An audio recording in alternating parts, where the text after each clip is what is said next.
আসসালামু আলাইকুম। সুপ্রিয় দর্শক, স্বাগত জানাচ্ছি আমার কথা শুনবার জন্য। বরগুনার পাথরঘাটায় যুবদলের এক নেতাকে কুপিয়ে হত্যার ঘটনা ঘটেছে। এই ঘটনায় বেশ কয়েকটি গণমাধ্যম ছাত্র শিবির জড়িত এরকমই একটি খবর প্রকাশ করেছে। আসলে কি শিবির জড়িত? ইতিমধ্যে আমরা দেখেছি ছাত্র শিবিরের পক্ষ থেকে একটি প্রেস রিলিজ দেওয়া হয়েছে এবং দাবি করা হয়েছে এই ঘটনায় আদৌ শিবির জড়িত নয়। এই ঘটনায় ছাত্রলীগের নেতাকর্মীরা, নিষিদ্ধ ঘোষিত ছাত্রলীগের নেতাকর্মীরা দায়ী। তারাই এই ঘটনাটি ঘটিয়েছে। প্রত্যক্ষদর্শীরা কি বলেছে, সেখানকার যুবদল বিএনপির নেতারা কি বলেছেন, সেটা নিয়ে একটু আলোচনা করব। তার আগে ছাত্র শিবির কি বলেছে সেটা একটু শুনে আসি। ছাত্র শিবির যে প্রেস রিলিজটি দিয়েছে সেখানে বলা হচ্ছে, একটু পড়ে শোনাই। বরগুনা জেলার পাথরঘাটা উপজেলায় পূর্ব শত্রুতার জের ধরে নিষিদ্ধ ঘোষিত সংগঠন ছাত্রলীগের কতিপয় সন্ত্রাসীদের হামলায় এক যুবদল কর্মী নিহত হওয়ার ঘটনায় উদ্দেশ্যমূলকভাবে ছাত্র শিবিরকে জড়ানো এবং ছাত্র শিবিরের উপজেলা শাখার সভাপতি হাফেজ রাকিব হাসানের উপর হামলায় তীব্র নিন্দা ও প্রতিবাদ জানিয়েছে বাংলাদেশ ইসলামী ছাত্র শিবির। বৃহস্পতিবার এক যৌথ প্রতিবাদ বার্তায় ছাত্র শিবিরের কেন্দ্রীয় সভাপতি জাহিদুল ইসলাম এবং সেক্রেটারি জেনারেল নুরুল ইসলাম এসব কথা বলেন। কি ঘটনা ঘটেছিল আর শিবিরকেই বা কেন জড়ানো হলো এই ঘটনায়, আমরা একটু সেটা বিশ্লেষণ করতে চাই। ছাত্র শিবির কি আদৌ জড়িত? ঘটনাটি ঘটেছে গতকালকে।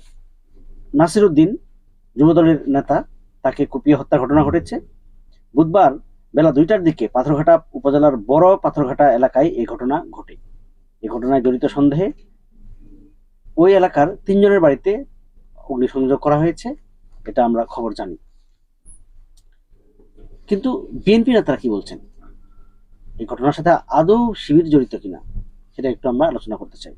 বিএনপির সভাপতি 9 নম্বর ওয়ার্ড, পাথরঘাটা পৌর এলাকার 9 নম্বর ওয়ার্ডের সভাপতি আলমগীর হোসেন বলেন, সম্প্রতি যুবদলের নেতা নাসির উদ্দিনকে 5ই আগস্ট পরবর্তী নেতা বলে কটাক্ষ করেন হাসান গাজী। এতে ক্ষিপ্ত হয়ে আজ সকাল 9টার দিকে, অর্থাৎ ওই দিন সকাল 9টার দিকে সরকারি খাদ্য গুদামের সামনে হাসান গাজীকে চড়থাপ্পড় দেন নাসির উদ্দিন। ওই ঘটনায় তাদের দুজনকে এনে ঘটনার ফয়সালা করে দিলেও হাসান গাজী এতে সন্তুষ্ট হয়নি। ওই ঘটনার জেরে নাসির উদ্দিনকে কুপিয়ে হত্যা করা হতে পারে।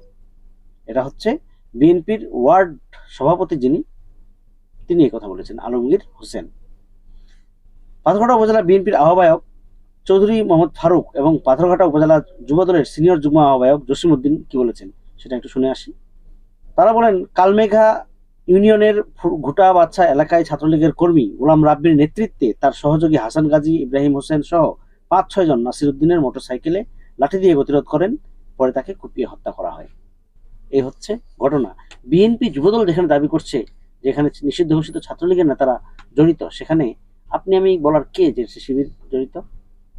ছাত্রলীগই করেছে, কিন্তু ছাত্রলীগই এটা এই গুজব ছড়াচ্ছে এবং বিএনপি জামাত বা শিবির ছাত্রদলের মধ্যে একটা ক্লাস তৈরি করার জন্য, এটাই হচ্ছে আসল কথা। আমরা এই ঘটনার তীব্র নিন্দা জানাচ্ছি। এখানে একটা বিষয় একটু বলা দরকার, সেটা হচ্ছে যে এরকম ঘটনা কিন্তু সামনে ঘটবে। আমাদেরকে, যারা বিএনপি করেন, যারা ছাত্রদল করেন, যারা জামাত করেন বা শিবির করেন, তাদের সাবধানতা অবলম্বন করে চলতে হবে। কারণ এরকম ঘটনা ছাত্রলীগ ঘটাবে, উল্টো প্রতিপক্ষের নাম বলবে এবং প্রতিপক্ষকে ফাঁসানোর চেষ্টা করবে। ইতিমধ্যে এরকম ঘটনা বেশ কয়েকটি ঘটেছে। দর্শক, এখন এ পর্যন্ত। আল্লাহ হাফিজ, আসসালামু আলাইকুম।